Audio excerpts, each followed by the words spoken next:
मोहन जी, देखिए, मैं पिछले 5-6 महीनों से ही दिवाली के लिए पैसे बचा रही थी और आज देखिए मेरे पास कितने पैसे जुड़ गए हैं।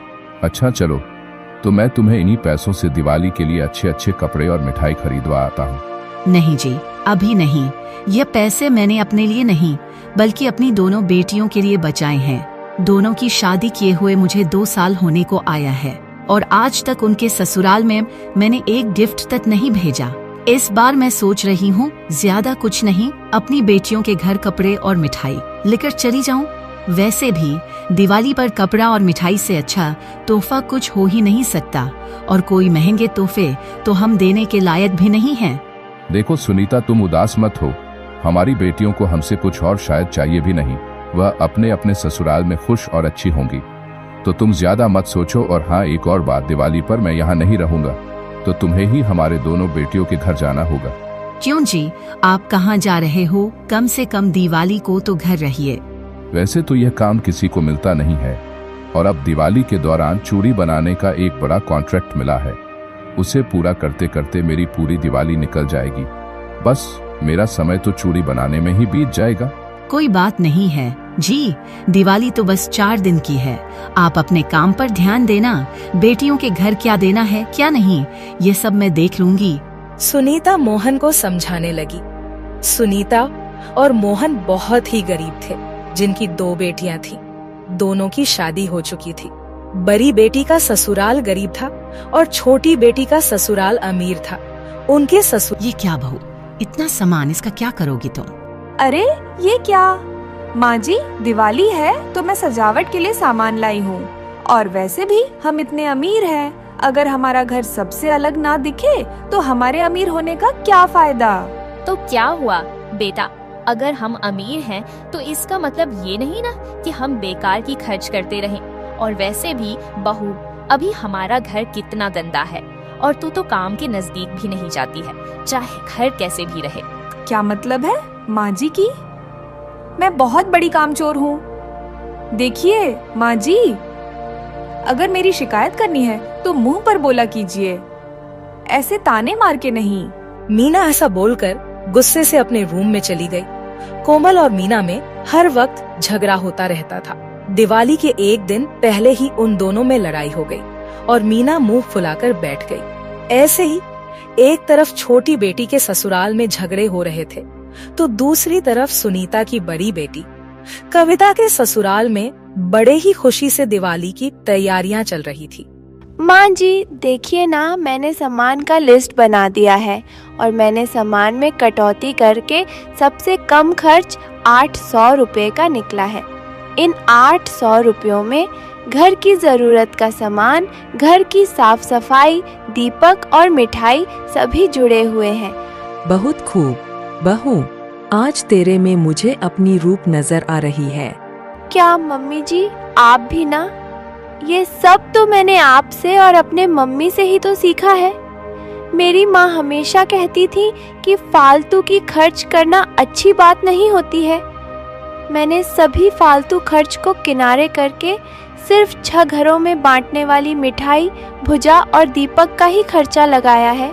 कविता की इस तरह की बात सुनकर राधा मुस्कुराने लगी। यह दोनों बहनों के ससुराल का फर्क था कि कविता को गरीब ससुराल मिला था, लेकिन फिर भी कविता खुशी खुशी अपना त्योहार मना रही थी। वहीं दूसरी ओर मीना को अमीर ससुराल मिला था, लेकिन वहाँ झगड़े होते रहते थे।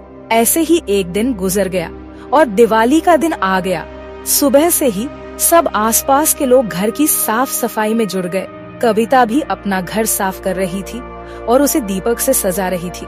घर की सारी साफ सफाई हो गई, सभी दीपक जगह पर रखती हैं। अब बस शाम के समय इन्हें जलाकर पूजा का काम करना है। बहू, दिवाली की तुझे ढेर सारी शुभकामनाएं। आपको भी मम्मी जी, दिवाली की ढेर सारी शुभकामनाएं। बहू, मैं चाहती हूँ ऐसे ही हमारा रिश्ता बना रहे और हमारे घर की खुशियों की किसी का नजर ना लगे।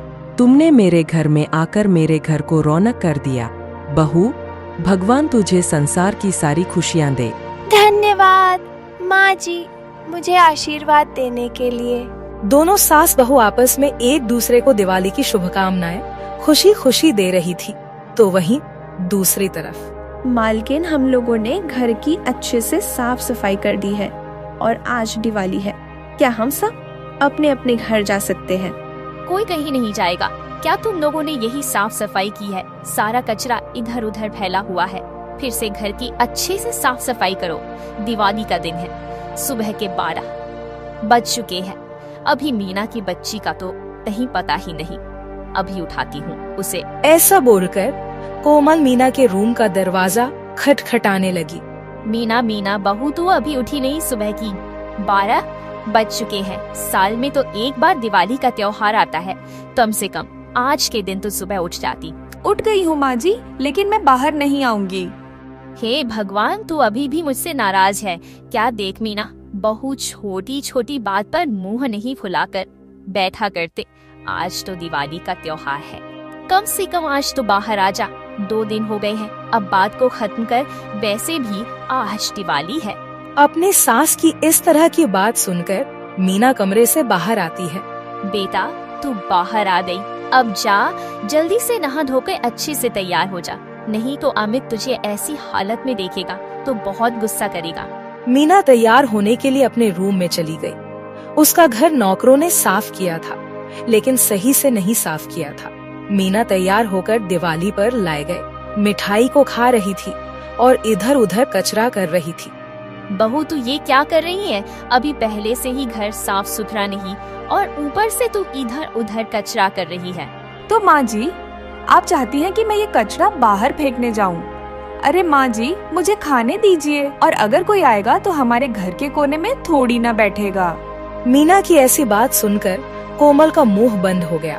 देखते ही देखते शाम हो गई और चारों तरफ लोगों ने दीपक जलाकर दिवाली का त्योहार मनाना शुरू कर दिया। कविता भी अपने घर को सुबह से ही सुंदर बनाने में लगी हुई थी। शाम होते ही कविता ने अपने घर में दीपक जलाकर और माँ लक्ष्मी की पूजा करके दिवाली मनाने लगी और सभी आस पड़ोस के लोग दिवाली मनाने लगे। शाम के समय उसकी माँ भी मिठाई और कपड़ा लेकर पहुँच गई और सुनीता का अपनी बेटी का छोटा सा लेकिन साफ सुथरा घर देखकर दिल खुश हो गया। अरे माँ, आप हमारे शादी के बाद ऐसा पहली बार है जो आप मेरे घर आई हैं। हाँ मेरी बच्ची, तू कैसी है? वाह कविता बेटा, तेरा छोटा सा घर तो बहुत सुंदर लग रहा है। तूने कैसे इसे इतना सुंदर बनाया हुआ है? यकीन मानो बेटा, सबसे पहले माँ लक्ष्मी तेरे ही घर विराजमान होंगी। क्या सच में? माँ, आपको मेरा घर इतना सुंदर लगा? यह सब आपकी दी हुई संस्कारी बेटी के चमत्कार से हुआ है। मुझे तेरे ऊपर पूरा गर्व है बेटा। आज तूने मेरा सिर मान सम्मान से और ऊंचा कर दिया। सुनीता ऐसे बोलकर कविता के घर को बहुत ध्यान से देखने लगी। सब कुछ चमक रहा था। उस घर में सजावट तो ज्यादा नहीं थी, लेकिन सफाई की वजह से वह घर बहुत अच्छा लग रहा था। सच में बेटा, अगर घर को चमकाना हो या सुंदर बनाना हो तो कोई तुमसे ही सीखे। धन्यवाद माँ। लेकिन माँ, पिताजी नहीं आए। नहीं बेटा, तेरे पिताजी को कुछ काम से बाहर जाना था, इसलिए वह नहीं आए हैं। अच्छा, यह लो कुछ मिठाई और कपड़े। अब मैं चलती हूँ, मुझे मीना के घर भी मिठाई देकर आना है। सुनीता कविता से ऐसा बोलकर मीना के घर मिठाई और कपड़े देने के लिए चली जाती है। तो मीना के घर का कुछ हाल यूं था। अरे शाम हो गई मीना बहू, देख तूने घर का कैसा हाल बना दिया है। सारा कचरा इधर उधर फेंक दिया है और सारा सामान इधर उधर फैला हुआ है। तो जल्दी से साफ सफाई कर दे। घर का नहीं तो कोई। माँ ही आप चाहती हैं मैं घर साफ करूँ? मैं नहीं करूँगी। इतना बड़ा घर साफ सुथरा करना इतना आसान है क्या? इतने सारे नौकर चाकर हैं हमारे घर, उनसे घर साफ करवा लीजिए। नौकरों से बोल बोल के मैं हार गई हूँ। सारे के सारे नौकर अपनी अपनी परेशानियाँ बताकर मुझे परेशान कर दिए हैं और तुझे भी मेरी बातों का कोई असर नहीं हो रहा। मुझे नौकरों की नहीं। मैं घर की साफ सफाई नहीं करूँगी। मीना को ऐसे बोलते ही उसका पति अमित मीना को बोल पड़ता है। मीना, ये क्या तरीका है माँ से बात करने की? माँ से कोई ऐसी बात करता है? अब आप भी आ गए मेरे पर? हुक्म जनाने, आखिर आप लोग हमसे चाहते क्या हैं? देखो मीना, छोटी बात को बड़ी बात न बनाओ, चुपचाप घर की साफ सफाई कर दो।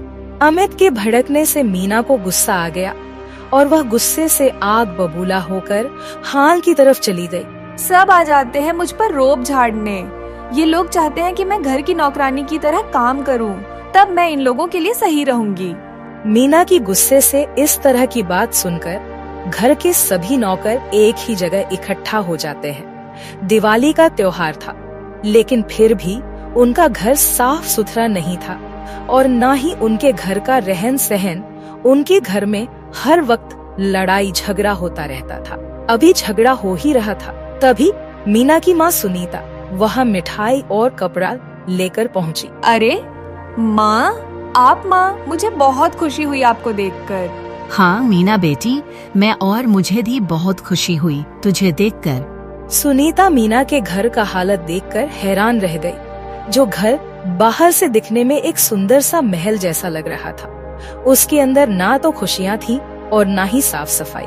मीना बेटा, तू घर का कैसा हाल बना के रखा है, और आप सब दिवाली के त्योहार के दिन झगड़ा क्यों कर रहे? सुनीता के ऐसे पूछते ही कोमल ने सब कुछ सुनीता को बताया।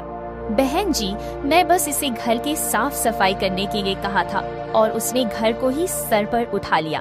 बताइए, मैं क्या गलत बात कह दी थी? नहीं नहीं बहन जी, इसमें कोई गलत बात नहीं है।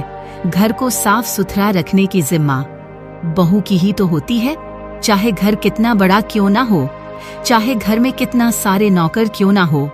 मैं तो आपके घर का हालत देखकर हैरान हूँ। घर में इतने सारे नौकर और 2 औरतों के होने के बावजूद भी आपका घर साफ सुथरा नहीं है। यह तो बहुत गलत बात है। मीना बेटा, तुझे अपने सासू माँ की बात मान लेनी चाहिए। तुझे लड़ाई झगड़ा नहीं करना चाहिए। अच्छा चलो, अब यह सब छोड़ो और यह कुछ मिठाई और कपड़े हैं, ये लो मिठाई खाओ। दिवाली का त्योहार रोज रोज नहीं आता। सुनीता ने अपनी बेटी के घर आकर सारी बात अच्छे से संभाल लिया और अपने बेटी मीना को बहुत अच्छे से समझाया। तब जाकर मीना की दिवाली अच्छे से मनी। तब जाकर मीना को अपनी गलती पर पछतावा हुआ। उसके बाद मीना के घर का झगड़ा हमेशा के लिए खत्म करके गरीब माँ अपने टूटे फूटे पुराने से घर में वापस आ गई। उस दिन के बाद से मीना अपने माँ की कहे गए बातों पर ध्यान दिया और कभी भी अपने सास से लड़ाई झगड़ा नहीं करती और खुशी खुशी अपने परिवार के साथ रहने लगी।